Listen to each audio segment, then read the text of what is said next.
Welcome back, or I should say welcome to episode 7 of the BizOwner360 series. I'm your host, Brett Trainer. As a quick reminder for the first-time listeners, each episode of the 360 series will focus on a single topic and will be guest-free. I focus on giving you the tactics and strategies to help you grow your business to 10 million. Each episode builds off the previous one, but you don't have to listen in order. We did construct and design each of the episode as a standalone episode. So if you recall back in episode 6, I introduced the concept of connect and how to engage with your ideal prospects. In this episode, I will break down what to do after your prospects engage with you. Too often I've seen, right, you spend the money, the time to connect with prospects, but then you don't have anything internally or externally, depending on how you process and work with leads and sales process, etc., undefined, and your prospects fall through the cracks. You work too hard, it's too expensive from a customer acquisition standpoint not to have a process in place for when those customers do engage with you. And I like to take an outside-in approach to process. You probably hear a lot of people talking about sales process or revenue process. Again, important, but if you start with the outside-in approach from the customer or your prospect and think about it from a buyer enablement standpoint, and what you want to be doing is aligning your process or your assets or your resources against those specific requirements of your buyer. And I like to think of the role of the company less about sales, right, and sales closure, even though there's an aspect to it, but it's really about a facilitation. How are you adding value to that buyer and helping them get through that process, the buying process, as quickly and efficiently as possible? So if you approach it from that way, you can identify some of the key tasks that need to happen and key activities and put the right resources against those, whether it's a custom solution for a highly custom offering that you have versus a standard, hey, we got 3 different sizes of this widget that we make. So it's going to really depend on what you're selling. But the key is do not make your prospect have to call you or reach out for information they can easily find on the website, whether that's specs, pricing. I highly encourage, if at all possible, to put on the website, and information, case studies, all that good stuff. And again, think about each of the processes as a value add. How do you add value? And again, how do you get them through that process as quickly as possible? So that's one aspect of enablement, which is the buyer. Once they buy, then you think about it from a customer enablement. And a lot of companies fall flat in this area. They think they get through the sales process, they sell them, they throw it over the fence, from a customer enablement or an onboarding, and they just don't give the customer the attention and the focus that it actually needs. Because if you think about it, the more customers you keep, you can expand that customer, sell them additional items, and definitely want to retain them. You worked hard to get them. So put a lot of your effort into the retention and expansion. So if you think about it from an enablement process standpoint, one of them is onboarding, right? So from the time the deal closes to the time that they're using your product, how long does that take? And make it as simple as possible for the customer? So the way to think about this is, unlocking the value of your product or service for the customer. Well, hopefully the sooner the better, but during the course of the use. So if it's an annual contract, don't wait till the end of the contract to see how the customer's doing if they have any questions with it. Sometimes they won't even ask. They'll just forget about it. The contract comes up, they won't renew it. So it's really about enabling the customer and making sure they're unlocking the value of your product or solution. And I think if you're looking at a few key metrics, right, if I go back up to buyer enablement, it's the conversion rate. So how often are folks converting? And if they're not converting at a high rate, why not? You want to dig in. Average deal size. Obviously, the bigger the deal, the better. And it's just something you want to monitor.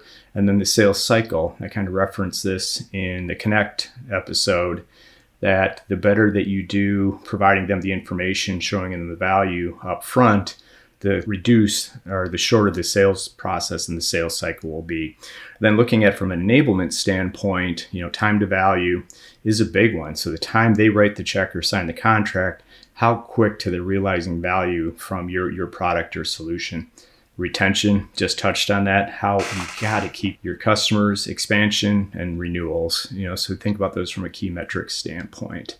And this is honestly the part where you're starting to operationalize your business If you're looking at it from, hey, one-to-one, I've been hustling, we got it to $500,000. But now, again, I talk about that one-to-one to one-to-many. You got to have a process in place. For example, you're getting 5 leads a week to get your deals closed. What happens if you're getting 25 leads a week? Can your process handle that? Not just from a lead management standpoint, but from an onboarding and a customer. So looking at it kind of from end to end is going to give you the visibility to where you might need to add resources, right? So if your bottleneck is in delivery, then you might have to hire a few folks there. If it's upfront in lead management, again, by having this process in place, you'll be better understand of where you need to potentially make some investments. I think that the other big thing with this is in the old days, you used to build all of this internally, right? It was build the process, bring everything, buy all the technology.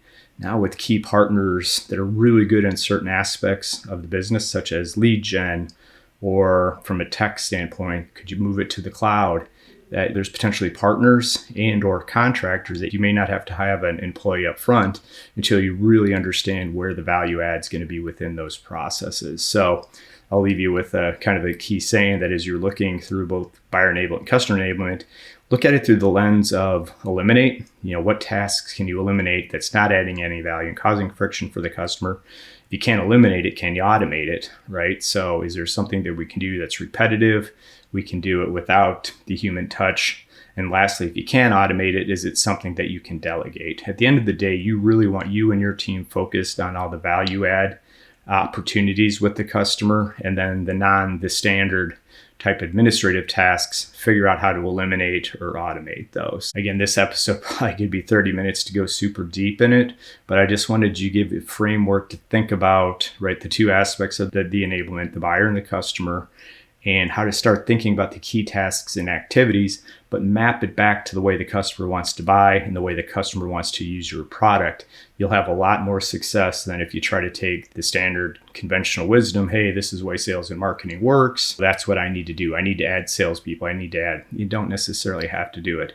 Every business is a little bit different, but those two processes are going to be consistent. Some are longer, some are shorter, but at the end of the day, that's what you have to align with. Again, I hope this was helpful. It gives you a little bit to think about. Hopefully, you put a different lens on your business. And if you, as the owner entrepreneur, are still doing the vast majority of both those enablement functions, you're going to have to look long and hard of where you can bring on some folks or systems to help you to streamline those different areas.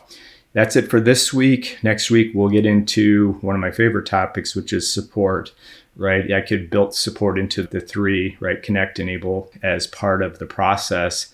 But I think it's so important from a customer experience, a service experience, that customer is raving about what you do. And there are things that are going to go wrong. So next week, I'll outline kind of a service and support strategy for your business and a framework that you can use to think about it as you start to build. Ideally, again, from that one-to-one to one-to-many, you want to have that support built into the DNA of your organization. Anyway, thank you for listening. As always, if you do enjoy this podcast, either the BizOwner360 or the longer form 0 to 10 that we do on Tuesdays, please do subscribe, share, and let others know about it. We'd really appreciate it. We've been growing, but we'd always like to have a few more folks on board. Appreciate it. Have a great day.